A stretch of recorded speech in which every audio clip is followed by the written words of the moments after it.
Urban India ministries की ओर से आप सभी का अभिवादन करते हुए लेंट के इस समय में परिवार से जुड़े हुए विभिन्न मुद्दों पर चिंतन और प्रार्थना के लिए आपको आमंत्रित करते हैं। इस दौरान एक परिवार के रूप में हम यशायाह के 58 अध्याय से 40 दिनों तक अलग अलग मुद्दों पर चिंतन और प्रार्थना करेंगे।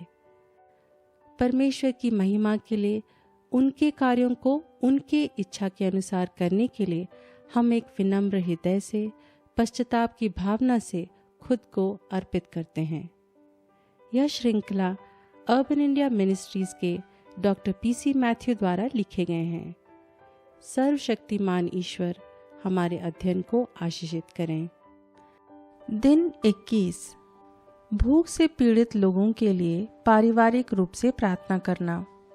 यशायाह उपवास प्रार्थना करने वालों को चुनौती देते हैं कि वे परमेश्वर की खोज करने से पहले भूख से पीड़ित लोगों को आहार प्रदान करें। दुनिया भर में 43 देशों में आज भी भोजन की कमी एक चिंताजनक विषय है।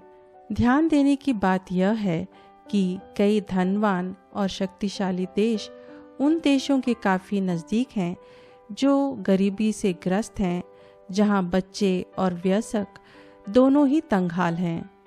ऐसा तर्क किया जा सकता है कि धनवान देशों में बर्बाद हो रहे भोजन मात्र से इन गरीब लोगों के भूख की समस्या को सुलझाया जा सकता है। आज की दौर में लोग अपने स्वास्थ्य और शारीरिक तंदुरुस्ती को लेकर जागरूक हैं और कई तरह के डाइट प्लान का अनुसरण करते हैं। वहीं दूसरी ओर ऐसे लोग हैं जो किसी भी तरह के आहार के लिए शुक्रगुजार हैं, जिससे उनकी भूख मिट सके। प्रभु द्वारा रची हुई दुनिया मनुष्य जाति की हर तरह की आहार की जरूरत को पूरा करने का सामर्थ्य रखता है। धनवान देश में बर्बाद किए गए आहार मात्र से गरीब देशों की भोजन की जरूरत पूरी हो सकती है। आज विडंबना की बात यह है कि एक और इंटरनेट में तरह तरह के डाइट हैं जिससे वजन घटाने में मदद मिलती है। वहीं दूसरी ओर अनगिनत लोगों के पास एक बेला भोजन भी नहीं है। परमेश्वर बहुत दुखी हुए कि उनके लोग जो उन्हें पूरी श्रद्धा से ढूंढते हैं, वह दूसरे लोगों की मूल इंसानी ज़रूरतों को अनदेखा करते हैं। परमेश्वर की यह इच्छा है कि विश्वासी जन पूरी कोशिश करें कि कोई भी इंसान जो उनके बीच में रहता हो वह खाली पेट न रह जाए। उत्पत्ति के अनुसार परमेश्वर ने मनुष्य को रचा, उनको बारी में काम करने और उसकी देखभाल करने के लिए रखा।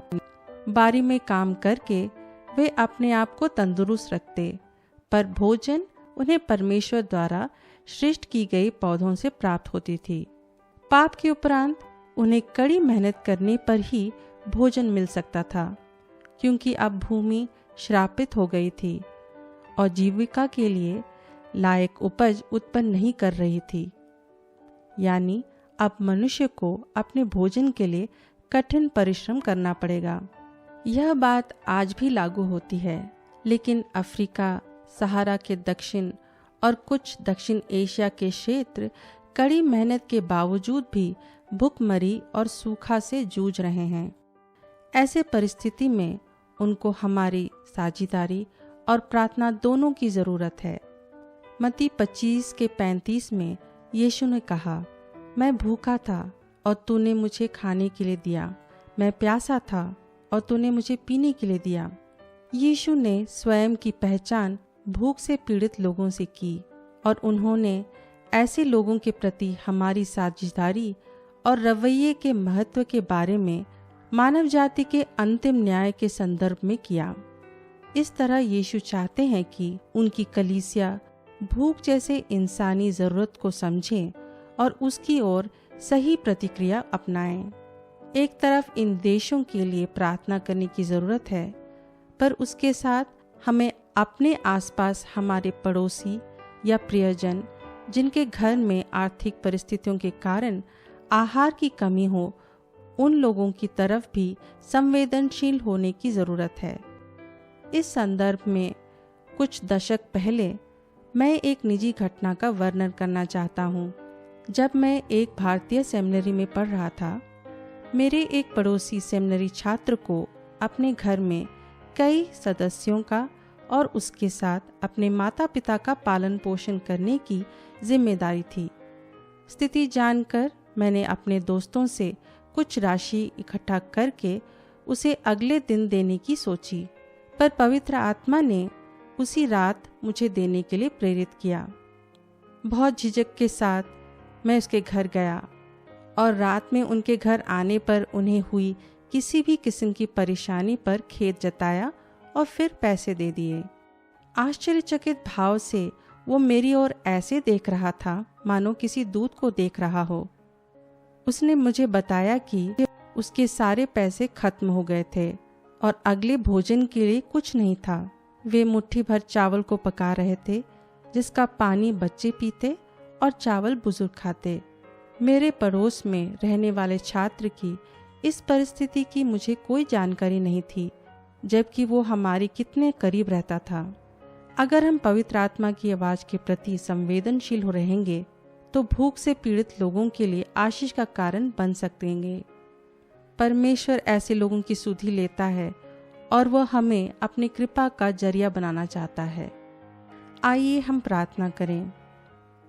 प्रभु यीशु, आपके दिए गए सभी प्रावधानों के लिए हम आपका धन्यवाद करते हैं और उन लोगों के लिए प्रार्थना करते हैं जो भूखे पेट सोते हैं। कई बार हमने इस ज़रूरत को नज़रअंदाज किया है, जिसके लिए हम माफ़ी मांगते हैं। हमें उदारता दीजिए ताकि हम भूखे और गरीबों के साथ अपना आहार बांट सकें।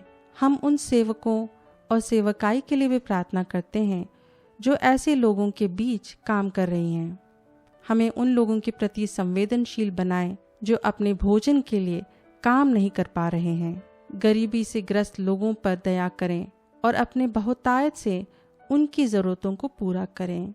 यीशु के नाम पर हम प्रार्थना करते हैं, आमीन। हमारे साथ जुड़ने के लिए हम आपका धन्यवाद करते हैं। आपके किसी भी प्रार्थना निवेदन के लिए प्रार्थना करने के लिए हम प्रतिबद्ध हैं और हम यह भी सुनना पसंद करेंगे कि इन प्रार्थनाओं ने आपके परिवार को कैसे आशीष प्रदान किया है। हमें familyprayer@uimfrti.org पर ईमेल करें। परमेश्वर आपको और आपके परिवार को आशीष प्रदान करें।